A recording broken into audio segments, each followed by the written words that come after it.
মল্লারবাবুকে থানায় নিয়ে চলুন, ওনার যা বলবার ওখানে গিয়ে বলবো, আর আমরা অবস্থা বুঝেই ব্যবস্থা নেব।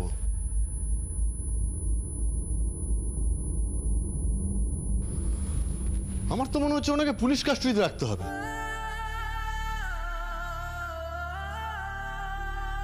স্যার স্যার স্যার স্যার আমি বলছিলাম স্যার, দেখুন আমার ভাইয়ের সবেমাত্র আজকে আংটি বদল হয়েছে, কয়েকদিনের মধ্যে ওদের বিয়ে দেওয়া হবে। বাড়িতে একটা আনন্দের মহল, সবাই হইচই করতে এসেছে, এর মধ্যে শুধুমাত্র সন্দেহের বসে পুলিশ কাস্টডিতে নিয়ে যাওয়াটা কি ঠিক হবে স্যার? দেখুন ও তো সব রকম স্টেটমেন্ট দিয়েছে, আর ও তো বলছে ও কিছু করেনি। আর হ্যাঁ, ছুরি কি করে ওর হাতে এলো, এটা তো সাজানো ঘটনাও হতে পারে না। মানে আমার ভাইকে তো কেউ ফাঁসানোর চেষ্টা করছে, এটা তো হতে পারে।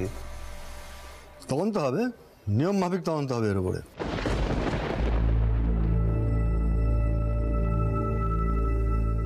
স্যার ছুরির রক্ত যে বিন্দিরই, সেটা কি করে প্রমাণ হলো? না মানে আমি বলতে চাইছি যে এখনো তো বিন্দির বডিটাই পাওয়া যায়নি, তাই জিজ্ঞেস করছি। খুন করে বডিটা তো গুম করেও দেওয়া যায়, যায় নাকি?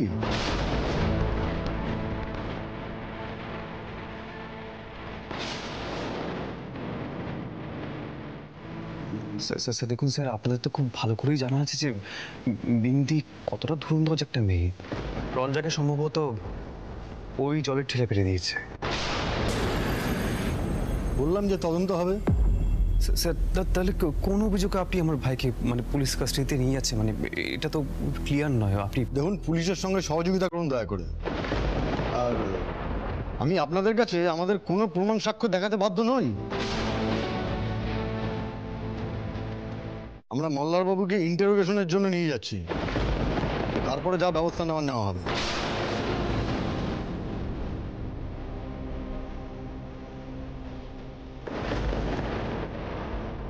মল্লারবাবু, আপনি রেডি হন।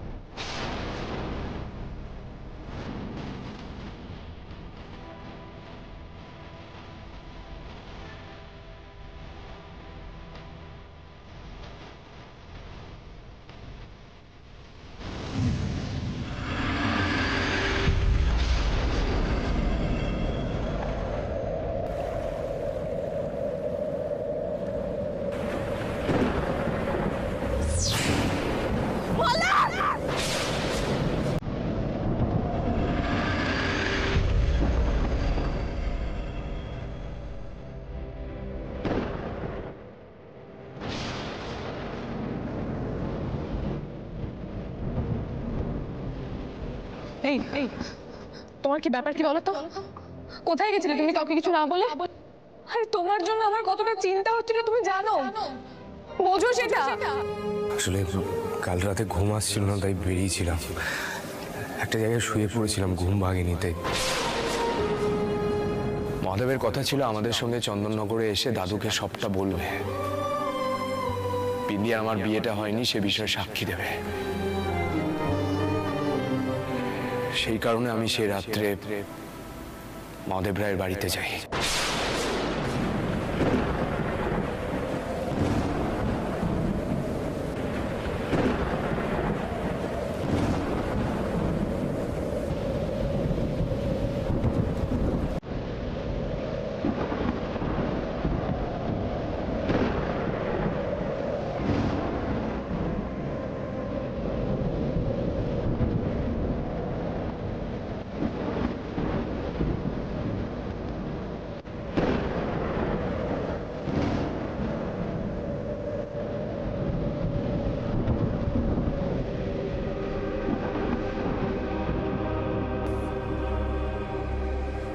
কি বলতে এসেছো?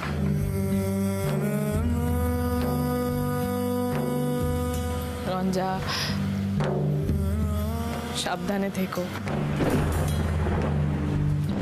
তোমার আর আমার একসঙ্গে থাকাটা বোধহয় আমাদের কপালে নেই। কি করব বলো? এটাই বলবে তো?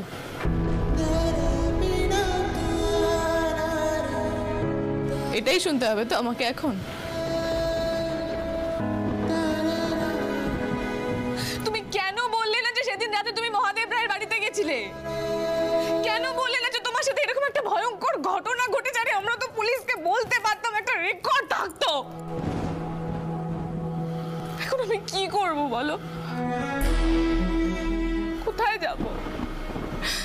কাকে বলবো? এই নাকি আমার সব দায়িত্ব নিয়ে আমাকে নিশ্চিন্ত করে দিলে?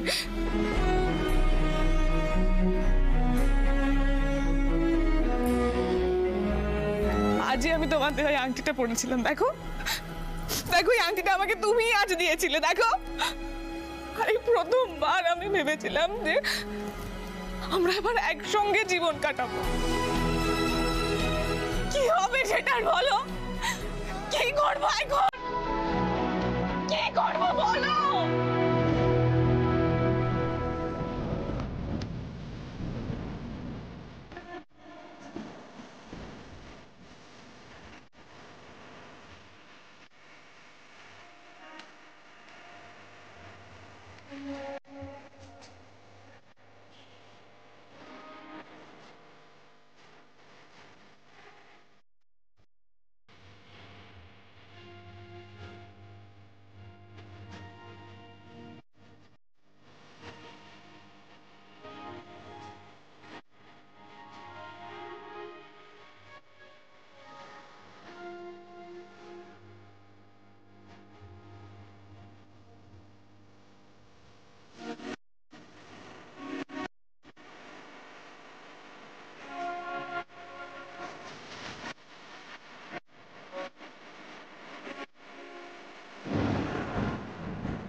আর কথা বলে সময় নষ্ট করো না রঞ্জা।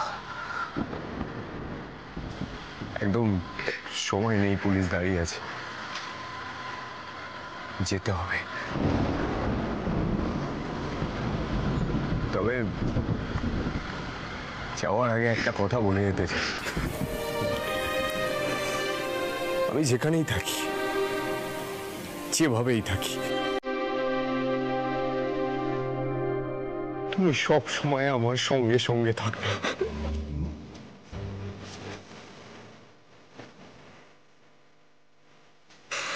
বিন্দি আমার হাজার ক্ষতি করুক,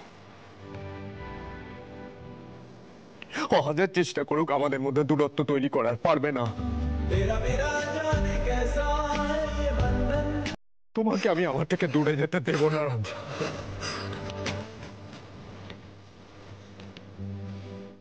ওর এই চোখ দুটো সবসময় আমায় দেখবে, আমায় রক্ষা করবে, আমাকে খারাপ মানুষ হতে দেবে না।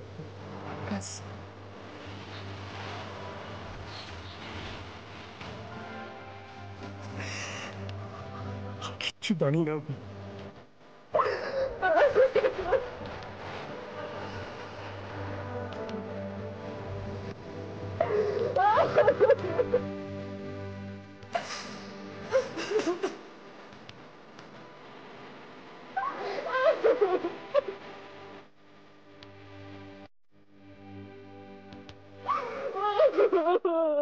কেঁদে নাও, কেঁদে নাও। এখন যে চোখের জলটা মুছবে, আর কোনোদিনও যেন চোখে জল না আসে। আমি জানি এটা বিন্দির একটা চাল। ও আমাকে পায়নি,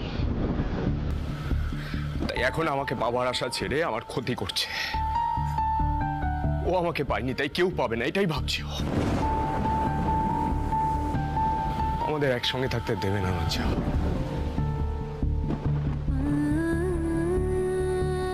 বিন্দিকে জিততে দিও না রঞ্জা। এভাবে কাঁদবে না তুমি, এভাবে কাঁদবে না।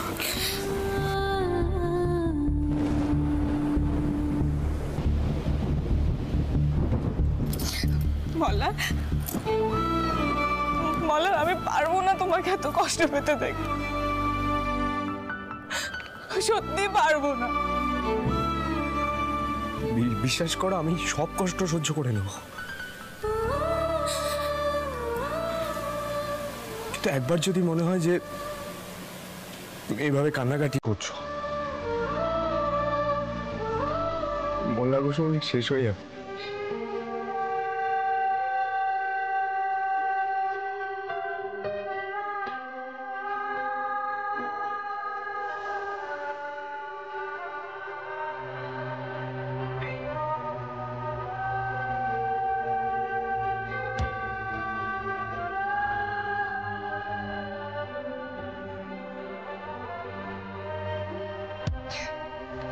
আর কাঁদবো না। তুমি দেখো আর কাঁদবো না। আমি বুঝে গেছি যে বিন্দি তোমাকে আবার ফাঁসাচ্ছে। তুমি দেখো আমি এবার বিন্দির সব জারি জড়ি ভেঙে দেব। আমার বিশ্বাস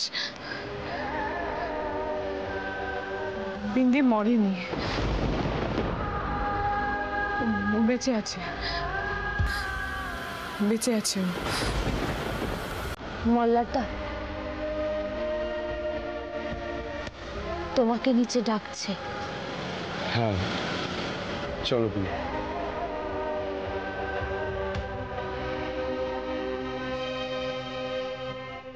তুমি এই ঘরেই থাকো।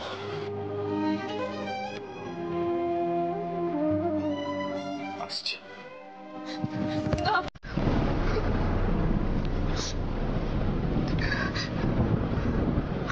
আমিও যাবো।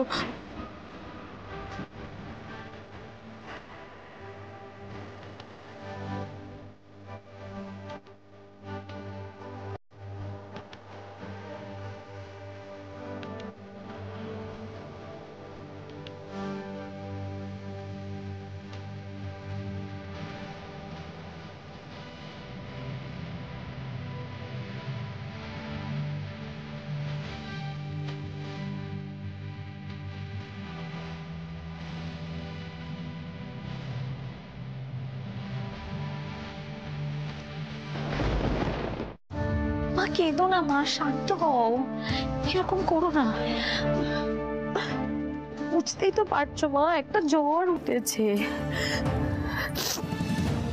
আমি তো কিছুতেই বুঝতে পারছি না হিতা, যার বডি পাওয়া যায়নি সে মার্ডার হয়েছে, এটা ধরে নেওয়া হয়েছে কি করে? রমন একটা ভালো উকিল দেখতে হবে। মামা দাদু, একবার মামা দাদুর সঙ্গে কথা বলতে হবে।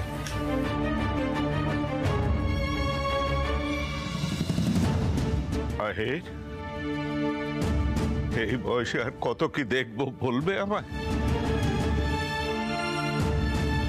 আর তো আমার সহ্য হচ্ছে না। তোমরা যা পারো করো বাবা, শুধু আমার মল্লারকে ফিরিয়ে আনো। এভাবে সকলের সামনে দিয়ে আমার মল্লারকে নিয়ে যাবে পুলিশে? উনি যে এই মুহূর্তে আমি কি করে মল্লারকে আটকাবো বলুন তো? আপনি বলুন না, আমার তো নিজেরই খুব অসহায় লাগছে, কি করব? দেখি গুরুজি আসুক, তারপরে যদি কিছু করা যায় দেখি উনি কি করে। এই তো গুরুজি। আহির, এসব কি শুনছি আমি? ঋতু, সোহিনী দুজনেই বলছিল মল্লারের বিরুদ্ধে নাকি অভিযোগ এসেছে। গুরুজি এসব কি করে হলো সত্যি কিছু বুঝে উঠতে পারছি না। ক্রাইম ব্রাঞ্চ থেকে একজন এসেছেন, আপনি আপনি একটু কথা বলে দেখুন না। আদিত্য, তোমায় আজ আমি একটা কথা বলি, মোল্লা যাই করুক খুন করতে পারে না। ঠাকুর, কি অপরাধ করেছে আমাকে আজ এই দিন দেখতে হলো? মা এরকম করো না মা, কি বলছো কি তুমি এসব? চলো আমার সঙ্গে উপরে চলো, চলো। আর তো দেরি করা যাচ্ছে না। অফিসার, আমি আদিত্য নারায়ণ মুখোপাধ্যায়, মল্লার আমার জামাই। দেখুন, আমি সবটা শুনলাম। মল্লারের বিরুদ্ধে আপনাদের কাছে কোনো কংক্রিট প্রমাণ নেই, ওয়ারেন্টও নেই। তাহলে কিসের ভিত্তিতে আপনারা ওকে অ্যারেস্ট করতে এলেন? মার্ডার খুব সিরিয়াস চার্জ আদিত্যবাবু, ইন্টারোগেশনের জন্য ওনাকে নিয়ে যাওয়া হচ্ছে। যদি মনে হয় তারপর আমরা অ্যারেস্ট করব। দেখুন, ফিঙ্গারপ্রিন্ট তো ম্যাচ করছে, আর উনি কোনো কংক্রিট অ্যালিবাইও দেখাতে পারছেন না।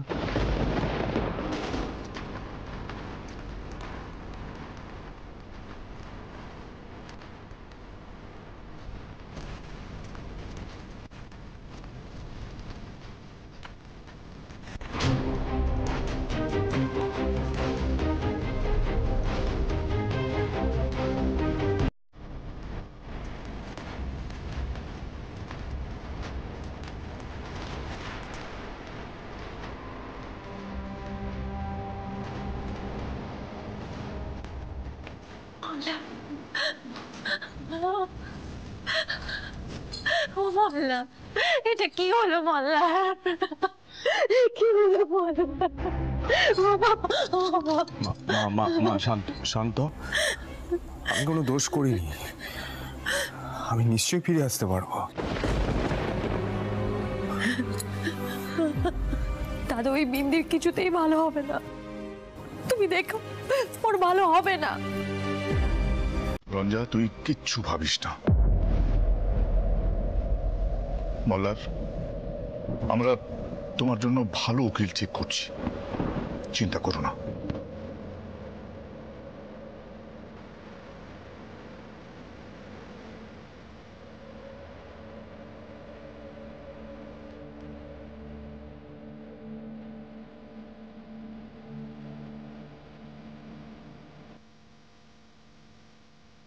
দাদু, তোমরা এইভাবে ভেঙে পড়ো না।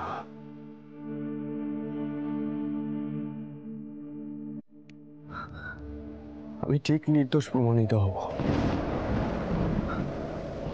এটা আমার বিশ্বাস।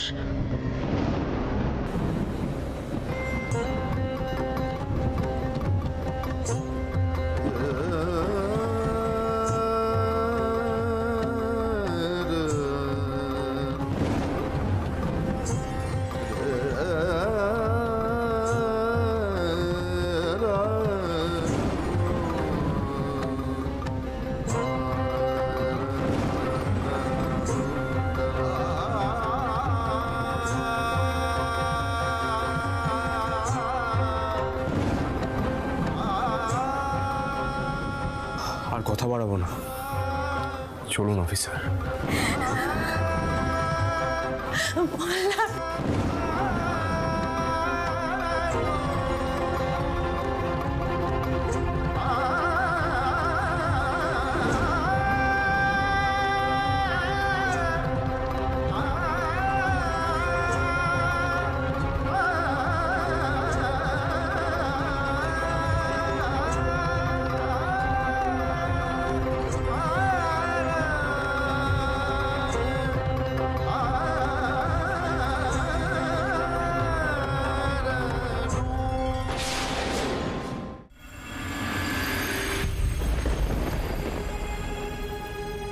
স্যার, স্যার বলছি মল্লার বসু মল্লিকের সঙ্গে একটু দেখা করা যাবে প্লিজ স্যার? আপনারা ওকে এভাবে ইন্টারোগেশনের জন্য নিয়ে এলেন, আমাদের বাড়িতে একটা অনুষ্ঠান ছিল আজকে, এভাবে বিষয়টা হ্যান্ডেল করা খুব ডিফিকাল্ট হয়ে যাচ্ছে। প্লিজ স্যার, একবার যদি দেখা করা যায়। আমি জানি আপনারা 10টা আইন দেখাবেন, কিন্তু একবার দেখা না করলে মানে ও খুব ভেঙে পড়বে স্যার, প্লিজ।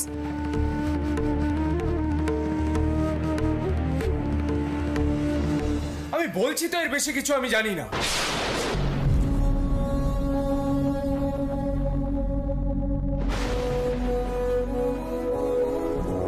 মল্লার, মল্লার ওদিকে আছে। তুমি বসো, আমি কথা বলছি। কথা বলার কিছু নেই, ইন্টারোগেশন চলছে, এখন আপনারা অপেক্ষা করুন, জিজ্ঞাসাবাদ শেষ হোক, তারপরে দেখা করার ব্যবস্থা করাচ্ছি। আপাতত গিয়ে বসুন। Okay okay okay, it's alright. Officer, Benaras police phone করেছে, ডেড বডি পাওয়া গেছে।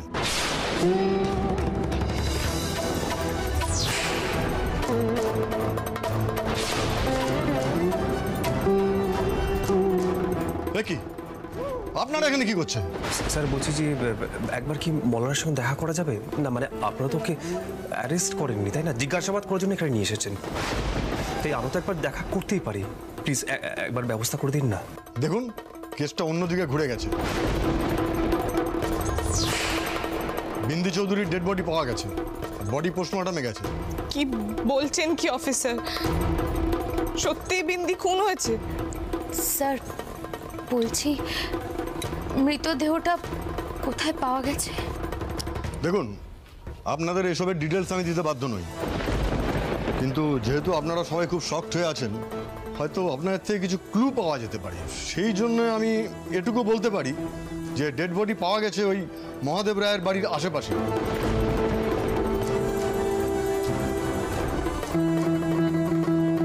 ছুরির আঘাত রয়েছে, মুখটা অবশ্য ক্ষতবিক্ষত, ওই ছুরির আঘাতেই মুখটা ক্ষতবিক্ষত হয়েছে। পোস্টমর্টম রিপোর্ট না এলে এর থেকে বেশি আমার পক্ষে কিছু বলা সম্ভব নয়। অফিসার, আমাদের অ্যারেস্ট করতে হবে মল্লার বসু মল্লিককে। না, এটা হতে পারে না স্যার। মল্লার বিন্দিকে কেন খুন করবে? বিন্দি এতদিন এখানেই চন্দননগরে আমাদের বাড়িতেই থাকতো। মল্লারের যদি কিছু করারই হতো তাহলে তো আগেই করতে পারতো, তাই না?